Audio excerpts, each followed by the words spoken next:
what's up you guys? Marty here with GuitarJams.com. Great website with a ton of awesome premium guitar lessons that are not on YouTube, as well as DVD products and different things like that to help you get going on this fun pastime, the guitar. Woo! All right. So what I want to show you right now are some just cool ideas. Basically, all I played in that little demo there was a G major chord, and most people learn it this way. This particular time, I was playing it with my ring finger on the 3rd fret and the middle finger there, and then I reached my pinky over to there. That's a really good alternate way to play a G chord because it's really easy. My hand's already in the shape to go to a C chord, which I can scoot these over like that and then get my index finger down right there, and now I have a G and C, and those chords are together a lot. So all I was playing in that whole demo was a G major chord, a C major chord, and then I turned it around with a D major chord. These are all beginner chords that you want to learn. So what I want to do is show you a couple of concepts to get you embellishing within those chords. Because what I was playing there, some of you out there can do that stuff and it's real easy for you, but there's other people that are just getting started that, that think that seems like an impossible thing to do. So I want to give you some basic steps to start doing that. So basically what you want to do is you want to be able to practice what's called the G major pentatonic scale in this open position, which is also the exact same thing as the E minor pentatonic scale. They're the same, they share all the same notes. One is meant to be played over a G major style progression, and the other is meant to be played over an E minor style progression. We're going to focus on the G major style version of it today. So here's the scale itself. Ring finger on the 3rd fret of the E string. That's your root, your starting note. Then we play the open A string. Really pay attention to the proper fingers. So we're going to go ring finger, open, middle finger on the 2nd fret. Then we're going to do the same thing on the next 2 strings. Open, 2, and then open 2 on the G. So far we have.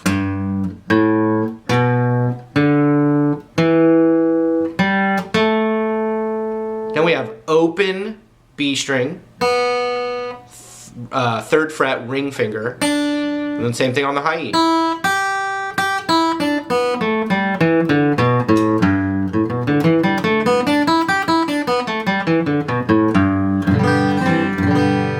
So I was basically using elements of that scale. So if you're a super beginner, the first thing I recommend you do is practice just the A string, D string, and G string, because it's 0, 2, 0, 2, 0, 2, just on those middle 3 strings.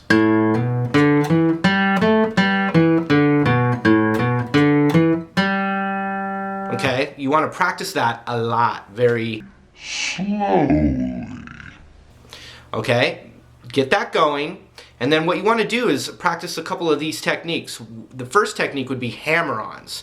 So in other words, I play the open A string, and then I hammer on my middle finger on the 2nd fret. And then I do the same thing on the next string.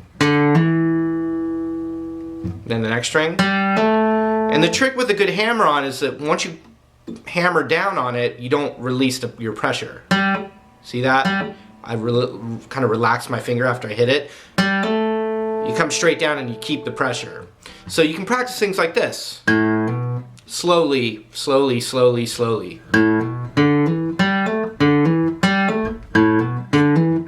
And if you look, my right hand's just picking 1 per string. And if you want, you can practice that same thing on the 3rd fret of the B and the high E.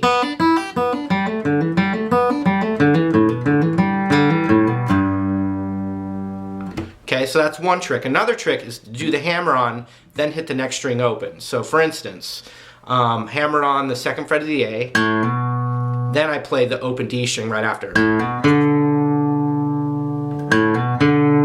Then the same thing on the next 2. Then the next.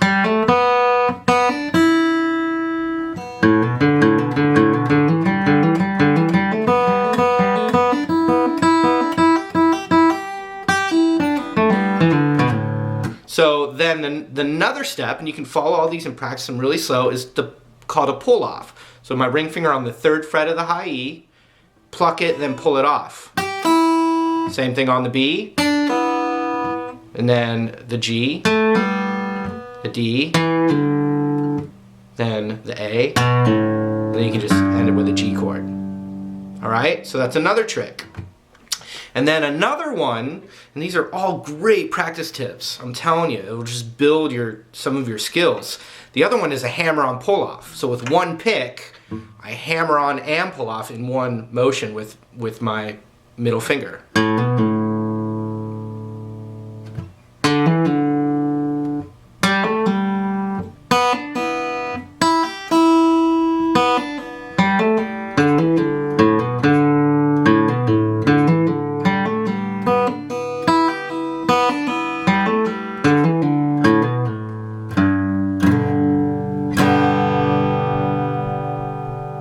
Okay, so that's what you start with, but then the next step is to try and, for instance, play a G chord this way, and as you strum, you try some of those techniques, but you strum the whole chord.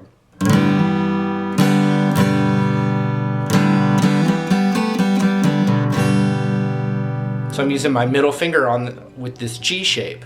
Play a C chord, middle finger again, and with the C chord, it's going to be, you know, the D and G string mostly.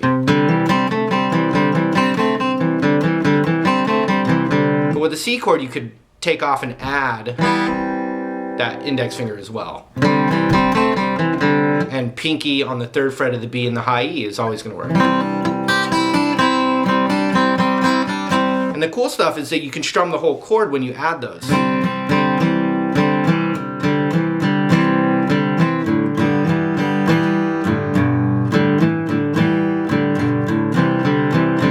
And then when you have the D chord, index finger, you can travel up and down that scale as you strum the whole chord.